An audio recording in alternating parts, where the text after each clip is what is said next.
In human relationships, one of the deepest causes of misery and heartbreak is expectation.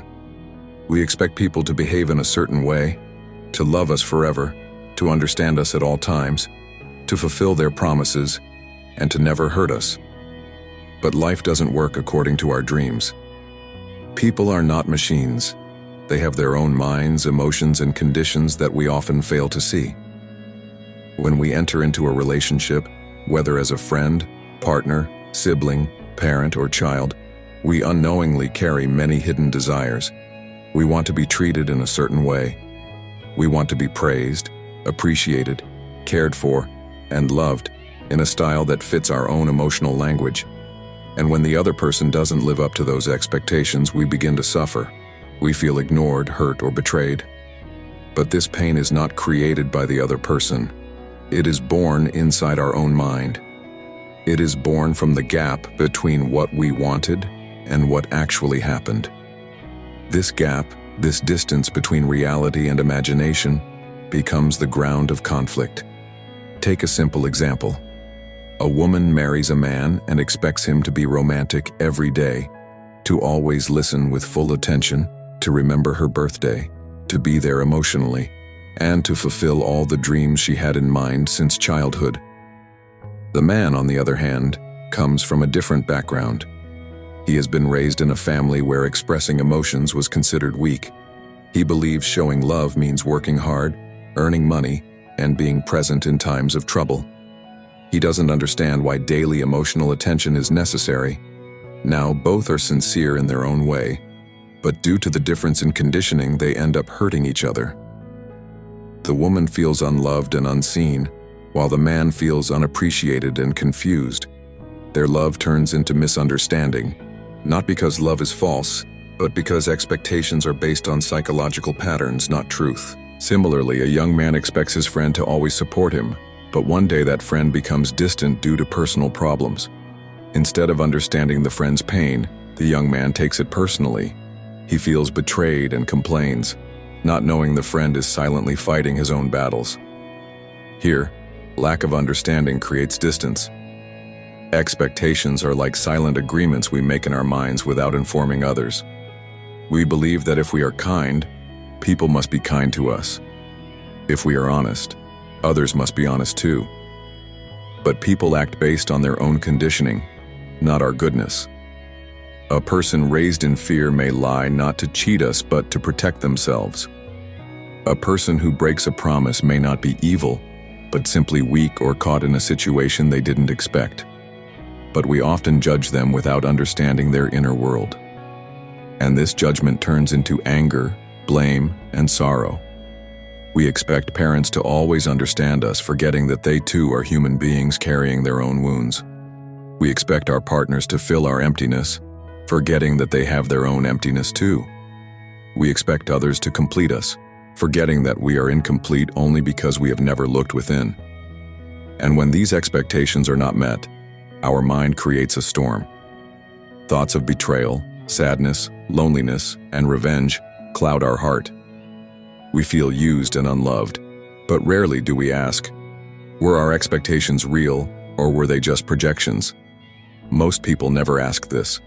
Instead, they keep expecting. One relationship fails, and they move to another with the same demands. The face of the person changes, but the inner fantasy remains the same. And when the next person also fails to match that fantasy, the cycle of pain continues. We carry this pain, this burden of broken hopes, and it colors all our relationships. We become suspicious, angry, closed, or needy. But the root of the pain was never in the other person. It was always inside us, in the way we think relationships should be. Society also plays a big role. Movies, songs, and books fill our mind with images of perfect love.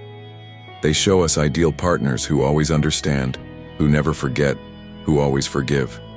And we start believing that this is how life should be. But life is not a story.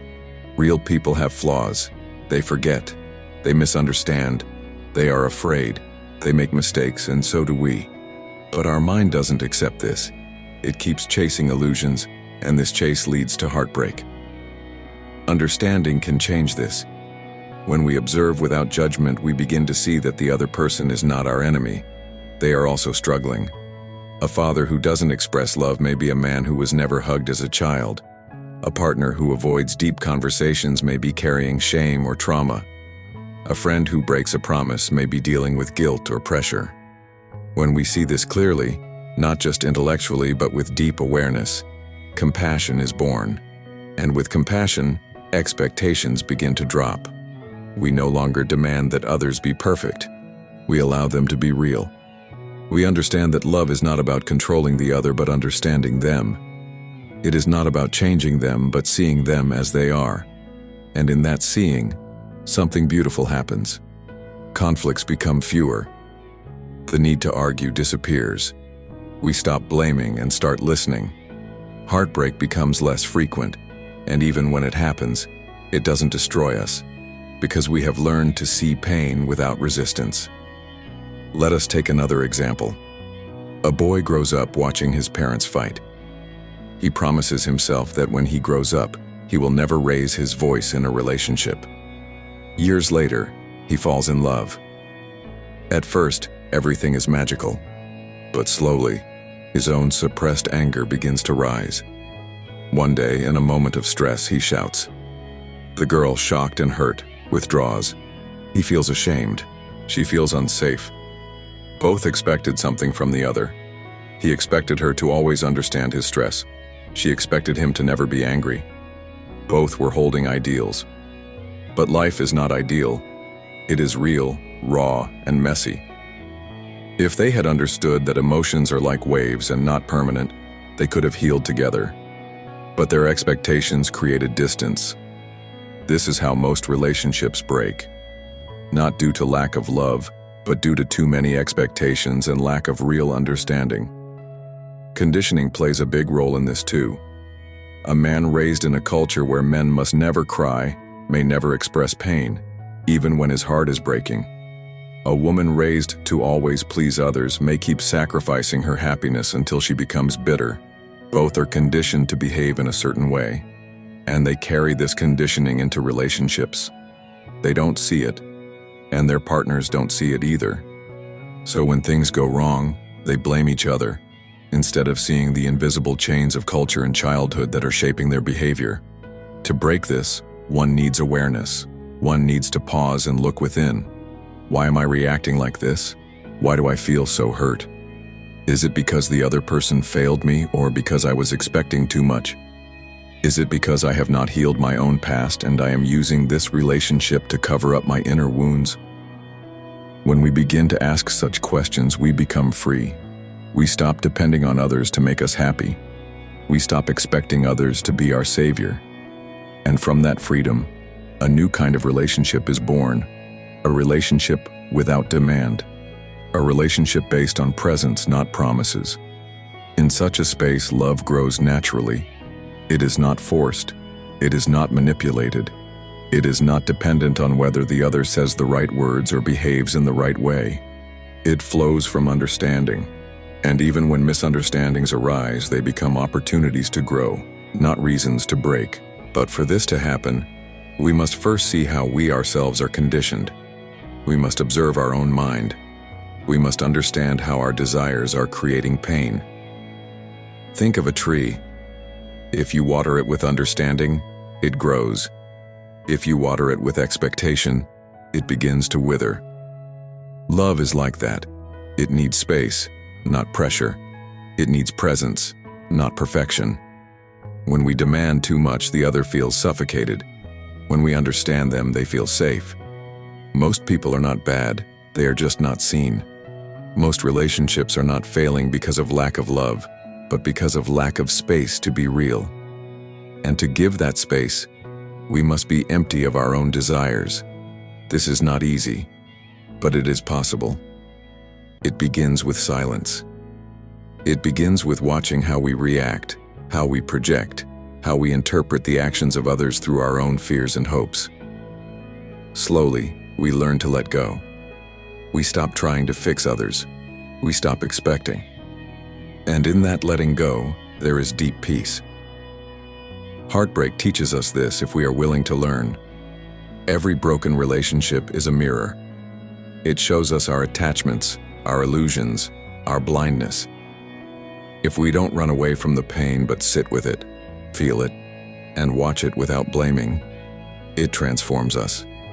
We see how much we were seeking security through another person, how much we were trying to complete ourselves through them. And we realize that real love begins when we are no longer seeking anything. We are just present, aware, and available. We don't force the other to make us happy. We don't hold them responsible for our emotional state. We share joy when we have it, and when we don't, we remain silent instead of complaining. This kind of relationship is rare, but it is the only one that doesn't lead to conflict. It is born not from emotional hunger, but from inner clarity. So if your heart is breaking today, ask yourself, what was I expecting? Was the other person truly responsible, or was I living in an image? Was I trying to possess them? Was I seeing them clearly, or only seeing what I wanted them to be? These questions can be painful, but they are the beginning of freedom. Freedom from illusion, freedom from suffering, and freedom to love without fear. In that freedom, relationships become a space of growth, not war. They become a place of understanding, not demand. And even when they end, they don't leave behind bitterness. They leave behind gratitude, because you saw, you understood, and you let go.